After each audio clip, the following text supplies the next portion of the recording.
বন্ধুরা, বাংলায় একটি প্রচলিত কথা আছে, ওয়াইন নাকি যতই পুরনো হয় ততই তার স্বাদ এবং গুণাগুণ বাড়তে থাকে। আর বন্ধুরা, এই কথাটি যদি কোনো ক্রিকেটারের উপর প্রযোজ্য হয় তাহলে বন্ধুরা অবশ্যই তার নাম হবে দীনেশ কার্তিক। মুম্বাইয়ের বিরুদ্ধে আরসিবি যখন ওয়াংখেড়ে স্টেডিয়ামে ম্যাচ খেলছিল তখন দীনেশ কার্তিক ব্যাট করার সময় পিছন থেকে মজা করে রোহিত শর্মা বলেছিলেন, ভালো করে খেলো, সামনে ওয়ার্ল্ড কাপ আসছে। বন্ধুরা, মজা করে হলেও রোহিত শর্মার এই কথাটি বলার আসল কারণ ছিল 2022 টি-20 বিশ্বকাপের আগে সে বছর আইপিএল এর সিজনে দারুণ খেলেছিলেন দীনেশ কার্তিক। লোয়ার অর্ডারে একজন উইকেট কিপার রূপে দারুণ স্ট্রাইক রেটের সঙ্গে বিধ্বংসী সে বছর খেলেছিলেন দীনেশ কার্তিক, যার কারণে তাকে দলে পিক করা হয়েছিল টি-20 বিশ্বকাপের আগে। আর বন্ধুরা, এবছরও আইপিএল এর পরই ঠিক জুন মাসের 1 তারিখ থেকে শুরু হতে চলেছে ওয়েস্ট ইন্ডিজ এবং আমেরিকার মাটিতে টি-20 ওয়ার্ল্ড কাপ 2024, যে টি-20 বিশ্বকাপের জন্য এই এপ্রিল মাসের শেষ সপ্তাহে ঘোষণা হতে পারে ভারতীয় টিমের ফুল স্কোয়াড, যেখানে বন্ধুরা এখনো পর্যন্ত ক্লিয়ার হয়নি 2024 টি-20 বিশ্বকাপে ভারতের উইকেট কিপার ব্যাটসম্যান রূপে কে থাকতে চলেছেন। সেখানে বন্ধুরা সিলেক্টরদের মাথায় অবশ্যই টিম সিলেকশনের সময় এই নামটি থাকতে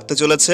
সারা বছর ক্রিকেট না খেলে কমেন্ট্রি করেও যখন আইপিএল এ এই দুর্দান্ত পারফরমেন্স করা যায় তখন বন্ধুরা অবশ্যই টি-20 বিশ্বকাপেও তিনি দারুণ পারফরমেন্স করতে পারেন। গতকাল বেঙ্গালুরু চেন্নাস্বামী স্টেডিয়ামে আরসিবির বিরুদ্ধে হায়দ্রাবাদ ব্যাট করতে নেমে ট্রেভিস হেড, হেনরি ক্লাসেনের মতো বিদেশি প্লেয়াররা দুর্দান্ত ব্যাটিং করে বেঙ্গালুরুর বোলিং লাইন আপকে রীতিমতো গুড়িয়ে দেয়, যার ফলে বন্ধুরা সবাই আশা ছেড়ে দিয়েছিল কোনোভাবেই আরসিবি এই ম্যাচে থাকতে পারবে না। এরপর বন্ধুরা আইপিএল এর সব থেকে বড় টোটাল 287 রান চেস করতে নেমে আরসিবি যখন ব্যাট করতে আসে, কোহলি এবং ডুপ্লেসি পাওয়ার প্লেতে একটি দুর্দান্ত শুরু করে আরসিবির হয়ে, যেখানে বন্ধুরা কোহলি 42 রান করেই তিনি আউট হয়ে যান। অপরদিকে আরসিবির ক্যাপ্টেন ফাফ ডুপ্লেসিস 62 রান করে তিনিও প্যাভিলিয়নে ফিরে যান, যার পরে বন্ধুরা সম্পূর্ণভাবে আরসিবির ফ্যানরা হাল ছেড়ে দেয়, কোনোভাবেই আরসিবি এই ম্যাচে ঘুরে দাঁড়াতে পারবে না। যেখানে বন্ধুরা গতকালকের ম্যাচে আরসিবির হয়ে গ্লেন ম্যাক্সওয়েল, ক্যামেরন গ্রিনের মতো দুর্দান্ত পাওয়ার স্ট্রাইকার্স প্লেয়াররাও ছিলেন না সেই ম্যাচে। আইপিএল এর সব থেকে বড় টার্গেট চেস করতে নেমে ভারতের সেই অভিজ্ঞ পুরনো প্লেয়ার দীনেশ কার্তিক দেখিয়ে দিলেন আবারও তার ক্লাস, যেখানে দীনেশ কার্তিক হায়দ্রাবাদের বোলারদের বিরুদ্ধে মাত্র 35 বলে একটি 83 রানের অনবদ্য ইনিংস খেলেন। যে ইনিংসে কার্তিক 7টি 6 এবং 5টি 4-এর সঙ্গে 237 স্ট্রাইক রেটে ব্যাট করেন, যার ফলে বন্ধুরা এত বড় রানের টার্গেট চেস করতে নেমেও একসময় মনে হয় দীনেশ কার্তিক হয়তো এই ম্যাচটি বের করে দেবেন। অবশেষে দীনেশ কার্তিক নটরাজনের বলে 19 ওভারের মাথায় এসে আউট হন, যার ফলে বেঙ্গালোর